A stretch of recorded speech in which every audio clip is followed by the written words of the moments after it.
Hey everybody, welcome back, Jurassic Park Builder, and we have a dino ready to hatch. Yeah, the Albertosaurus that we laid down in the last episode. So let's zoom on in here and take a peek, take a quick little gander at our terrifying little carnivore who is going to rip off our fingers when we try to feed it. Yeah. So achievement unlocked, Albertosaurus to the rescue here in Jurassic Park. Now we can market a bunch of Albertosaurus crap. Albertosaurus t-shirts and coffee mugs and lunch boxes, and they're all coming to the Jurassic Park merch store very, very soon. I'm sure that that's what John Hammond's thinking too, you know, he's not like, actually, you know, give a crap about having this monster in my park. No, it's just all about the merchandise. Yeah.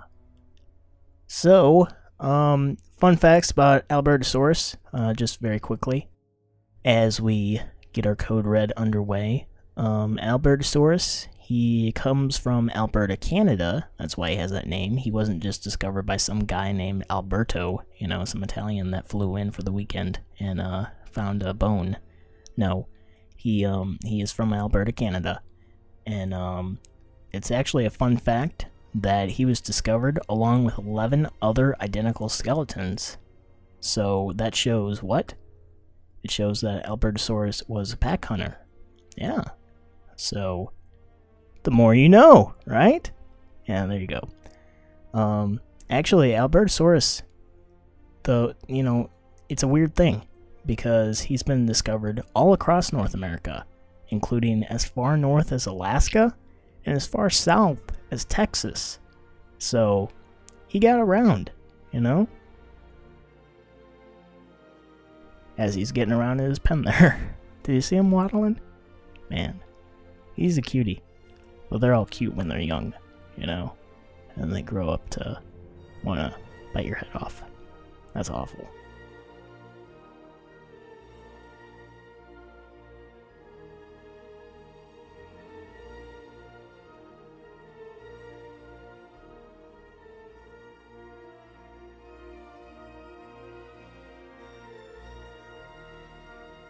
You know, I just noticed during the code reds, the cars park. Did you notice that before? That they're just like sitting there? No. They're sitting everywhere. That must be like the emergency failsafe during a code red. Whenever it rains, stop the cars, you know? So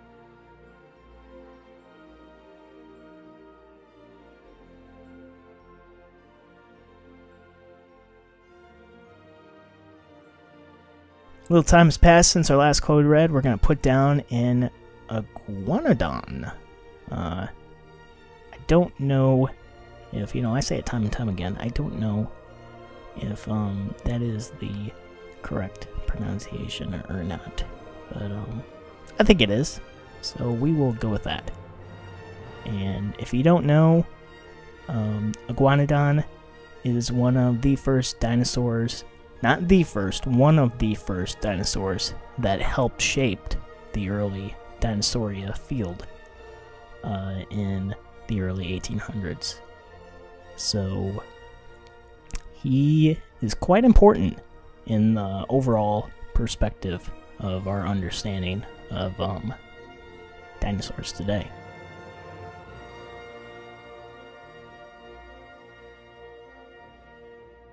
In fact, if you ever saw the Walt Disney movie Dinosaur, I think that was, man, what was that now?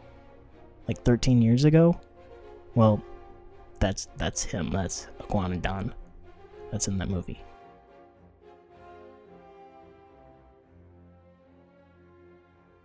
So, under the sea again, once more, just kind of browsing around, grabbing some coins, doing our thing.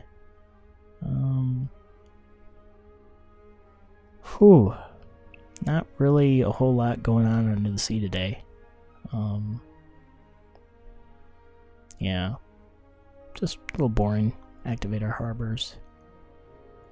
You know, do some research maybe. Whoa, we got a long way to go.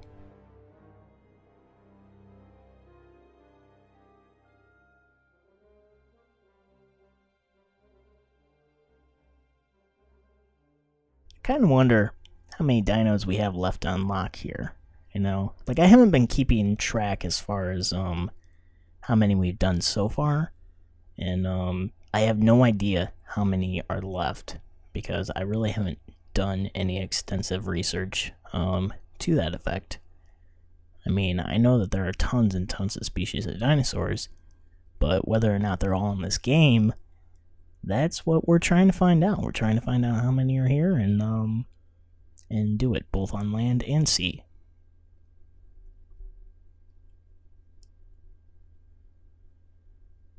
As we return to the surface,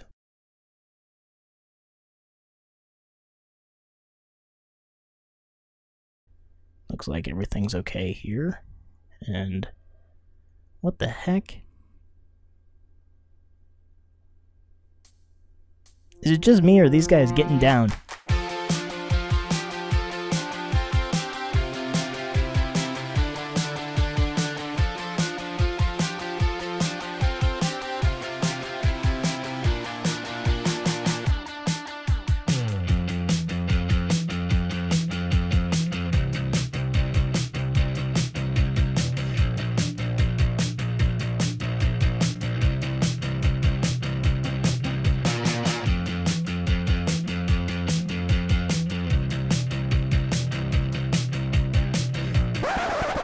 Oh, they broke it.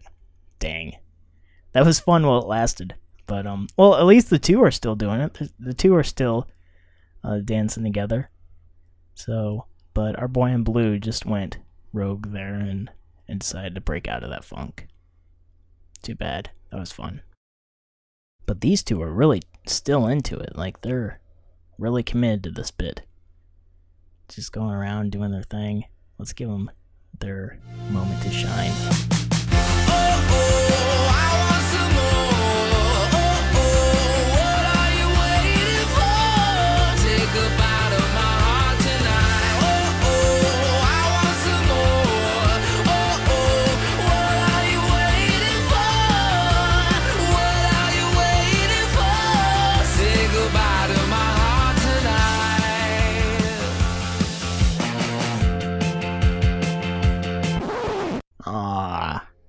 You guys, Alright, so our iguanodon is ready to hatch, and there he is in picture form. He was as long as a school bus, and there's some other interesting tidbits that they could have put in there, but they decided to leave out. You know, I'm trying to think. Like, I think it was the iguanodon that I saw this with, but not too long ago I saw a picture of an iguanodon, like up against a tree, and like he was bending the tree, like bending the leaves, like with his hands, you know, or his claws, or whatever you want to say. And someone made the reference of him being similar to a, I think it's a giant three-toed sloth, or a giant sloth, or I don't know. It was in South America or Peru, I think. But they were matching up the two characteristics of the two dinos, and I just thought, or not the two dinos, but the two beasts. I guess you can say one's a mammal, one's a giant lizard. So they don't have a whole lot in common, except for the fact that their movements and their behaviors are a little similar, is what I was getting at. But as we look in on our Torosaurus, Toro, evolving him up, he looks a lot better as an adult, doesn't he? I just think, you know, between the Triceratops and him, I think he's the cooler one. But that's just me. Maybe. I don't know. What do you think? So, Malcolm has something to say, but I don't really care. I'm just getting coins. Doing our thing, collecting the dino tax. I guess that's what this is, you know? We go to all the trouble to recreate these dinosaurs, and then they have to pay us back for our hard work. And that's why we collect the coins. You know, we're charging rent, basically.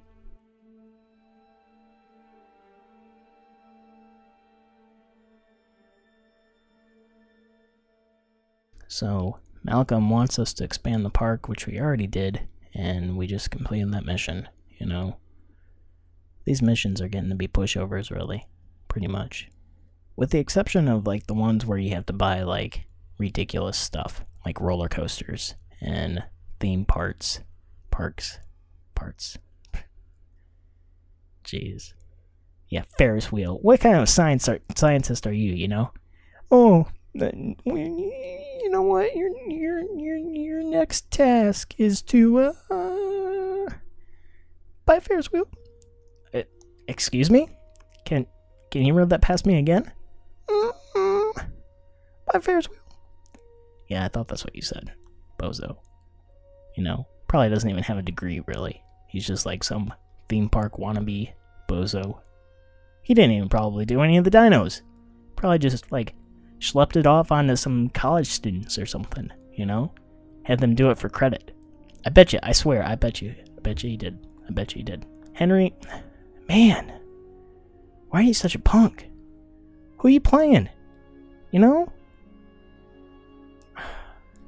It's just unbelievable. You know, the fact that John Hammond would even give him a job, and all the guy wants to do is ride roller coasters, you know?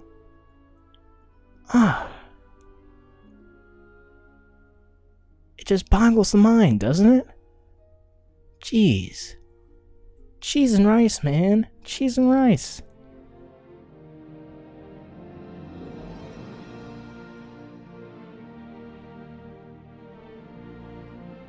Alright, so basically we've requisitioned Henry's equipment to do some more dino research now. I think that this one should be our Pachyrhinosaurus. Because Alan Grant has had that as a mission for us for a while now, is to have a Pachyrhinosaurus and get into the park. So let's see if with over 100,000 coins, mind you, if we can unlock this dino.